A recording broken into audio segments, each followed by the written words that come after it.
नमस्कार जय जगन्नाथ दर्शक बंधु एसपी एस्ट्रोलॉजी ओडिशा चैनल प्रसारित मासिक राशिफल कार्यक्रम को आपण मानक स्वागत। दर्शक बंधु आज आम आलोचना करवा 2024 मसीहा अगस्ट मसरे केमिति रहिबो राशिचक्र दशम राशि मकर राशि व्यक्तिविशेष मानकर शुभाशुभ राशिफल विषय में विस्तृत भाव में आलोचना करवा। किंतु ता पूर्व जदि आपण मैंने आम चैनल को प्रथम थर कर आसी था वीडियो को लाइक करूँ, शेयर करूँ और चैनल को सब्सक्राइब करी पाखरे थिबा बेल आइकन को प्रेस करूँ। ताल दर्शक बंधु चलतु आरंभ करवा आज आलोचना चक्र अगस्ट मसरे केमिति रहिबो मकर राशि व्यक्तिविशेष मानकर शुभाशुभ राशिफल विषय में। दर्शक बंधु ये मकर राशि जार अधिपति ग्रह होउछंती शनि। ए मकर राशि शुभवार शुक्रवार शनिवार घातवार मंगलवार शुभ संख्या 3, 6, 8 शुभ रंग नील हलदिया और कला। दर्शक बंधु यही मकर राशि व्यक्तिविशेष माने केमिति होइथांती स्वभाव रे। मकर राशि जात व्यक्ति धीर विचक्षण क्लेशयुक्त पुत्रवान राजप्रिय कृपालु सत्यवान बदान्य शुभग आलस्ययुक्त विस्तीर्ण कटियुक्त स्वभाव होता। दर्शक बंधु एवं आम नजर पकई नवा जे अगस्ट मसरे केमिति रहिबो मकर राशि व्यक्तिविशेष मानक पई गोचरीय ग्रह स्थिति। वृष राशि बृहस्पति मंगल, कर्कट राशि बुध शुक्र रवि, कन्या राशि केतु, कुंभ राशि शनि एवं मीन राशि राहु अधिष्ठान करुछंती। तो ये गोचरीय ग्रह स्थिति को नजर रखी आम यह विचार करिपरिबा जे मकर राशि जन्म व्यक्ति मानकर एही मासरे प्रायतः मध्यम फल प्राप्त करेंगे, मध्यम शुभ फल प्राप्त करेंगे। तथापि केतक क्षेत्र में आपको सतर्कता अवलंबन करने को पड़ो। आपण को स्वास्थ्य प्रति किसी ध्यान देवा पड़ो। तेबे शुक्र अष्टम घरे उपस्थित रही आपण स्वास्थ्य को नष्ट करें, तेणु सावधान होगा आवश्यक। यही समय छात्र छात्री मानक पई अनुकूल हो पारे। आपणकर कार्यदक्षता द्वारा आपण निजर दक्षता निर्णय करें। एथिपाई कठिन परिश्रम करने को द्विधा करंतु नाही एवं कठिन परिश्रम जारी रखंतु। आपण सफल हेबे। प्रेम संपर्क पाई एही मास मध्यम धरणर होबाकु जाउछि। बेले बेले क्रोध आपणक संपर्क पाई क्षतिकारक होई पारे, तेणु यत्नर सह कथबार्ता करंतु एवं परस्पर को स्नेहपूर्ण कथा कहंतु। यह आपणक संपर्क को भल रखिबो। विवाहित लोकंक पाई एही मास मध्यम धरणर अटे। मासर प्रथमार्ध अधिक दुर्बल हेबो, तेणु समाधान सहित सावधान रुहंतु जेपरि कौनसी प्रकार विवाद बढ़िबो नाही। कारण सूर्य मासर प्रथमार्धरे आपणक सप्तम घरे रहिबे। इगो विवादरू दूरेई रुहंतु। मासर शेष भाग अनुकूल हेबो। कैरियर जेते दूर देखा जाए चाकरी रे उन्नति घटिबो, जहाँ मासर शेष सप्ताह सुधा उन्नति हेबो एवं अवस्था बदल जिवो। चाकरीर परिवर्तन मासर शेष भाग संभव हो पारे।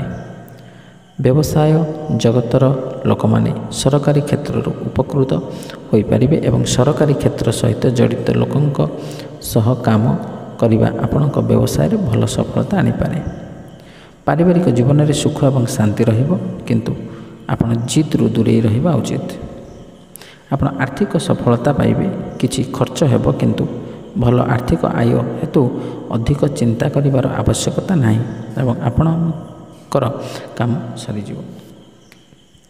दर्शक बंधु जो ग्रह दुई को नहीं आमे विचार करती गोचरीय स्थिति अनुसार राशिफल, से दुईटी ग्रह होउछंती बृहस्पति और शनि। जो ग्रह दुई जन आपणक पई बृहस्पति पंचम रे थिबा बेले शनि द्वितीय स्थान रे। जदि आम बृहस्पति कथा प्रथम आलोचना करिबा तेबे बृहस्पति होउछंती धन धान्यर कारक, विद्या बुद्धिर कारक, यश कीर्तिर कारक, आध्यात्मिकतावादीर कारक, दिग्दर्शन कारक। कारण जेहेतु बृहस्पति होउछन्ति देवगुरु, तेणु जड़े गुरु हिसाब से सबुबले समस्त को सत् मार्ग सत् उपाय सत्कर्म करने से पथ निर्देश करिथांती। तेणु से न्याय बृहस्पति आपण पंचम स्थान रे गोचरीय स्थिति अनुसार बृहस्पति द्वितीय, पंचम, सप्तम, नवम, एकादश स्थान रे अत्यंत शुभ फल प्रदान करिथांती। जेहेतु बृहस्पति आपण पंचम स्थान रे अवस्थान करुछन्ति, तेणु निश्चित भाव में आपण बृहस्पति शुभ फल प्रदान करेंगे। तेणु ए बृहस्पति जनित कार्य जहाँकि जदि आपण वाणिज्य व्यवसाय करुछन्ति तेबे सेथिरे आपण अत्यंत लाभ करेंगे, आय वृद्धि घटिबो, अजथा खर्च गुड़ाए कमिबो एवं व्यवसाय रे आपण आशातीत भाव में लाभवान हेबे एवं आपणकर व्यवसाय निश्चित भाव में वृद्धि पाइब। यदि आप शेयर मार्केट अर्थ विनियोग करुछन्ति तेबे सेथिरे मध्य आपणकर शेयर गुड़िक आकस्मिक भाव में वृद्धि पाइब, जहाँद्वारा कि आपण लाभवान हेबे। जो माने आध्यात्मिक क्षेत्र में अछन्ति सेमाने मध्य देव कार्य विभिन्न प्रकार आध्यात्मिकवादी कार्य लिप्त रहिबे एवं विद्यार्थी माने पाठ पढ़ारे आग्रही हेबे एवं सर्वदा पाठ पढ़ारे रत रहिबे एवं तांकर परिश्रम अनुसार निश्चित भाव में सफलता हासिल करेंगे। एवं द्वितीय जदि आम शनि कथा आलोचना करवा तेज शनि होउछन्ति द्वितीय स्थान रे। शनि गोचर अनुसार तृतीय, षष्ठ, दशम एवं एकादश यही चारोटी स्थान में शुभफल प्रदान करिथांती। तो जेहेतु आपणक जातक वर्तमान बा आपणकर राशि अनुसार शनि द्वितीय स्थान रे, तेणु शनि सप्ताह युक्त होउछि आपणकर राशि। कारण शनि वर्तमान कुंभ राशि रे अधिष्ठान करुछन्ति। नियम अनुसार शनि जो राशि रे अधिष्ठान करुथिबे तार पूर्व राशि, से राशि एवं तार परवर्ती राशि पाई शनि सप्ताह लागू होता है। तेणु जेहेतु आपणकर राशि रे वर्तमान शनि सप्ताह चलुछि, तेणु निश्चित भाव में आपण यह समय अशुभ फल प्राप्त करेंगे। शनि आपण को अशुभ फल प्रदान करेंगे।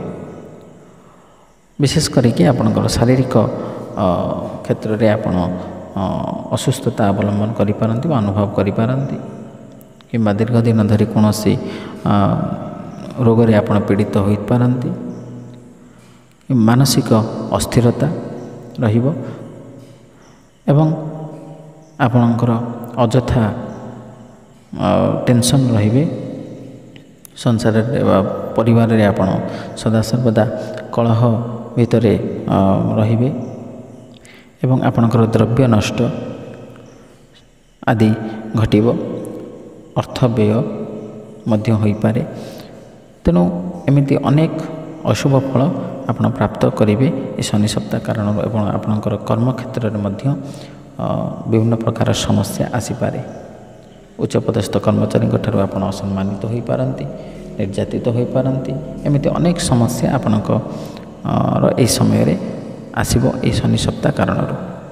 तेणु यही जो अशुभ फल कथा आम आलोचना कले से अशुभ फल को परित्याग कर शुभ फल प्राप्त करने निमंते आम केते गुड़िए प्रतिकार विषय में आलोचना करवा। से प्रतिकार गुड़िक होची आपण माँ दक्षिणकाली को दर्शन करंतु किंबा दक्षिणकाली को मार्जना करंतु किंबा सोमवार दिन शिव दर्शन करंतु बा आपणकर ना एवं राशि अनुसार आपण क्षीर लगी करंतु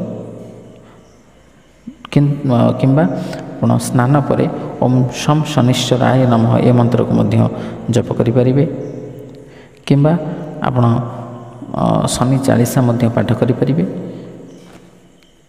किंबा आम जो आलोचना कले जे शनि सप्ताह विषय ये शनि सप्ताह मुक्ति पाइबा सबुठारु प्रकृष्ट उपाय होची आपण प्रत्येक दिन स्नान परे हनुमान चालीसा पाठ करंतु।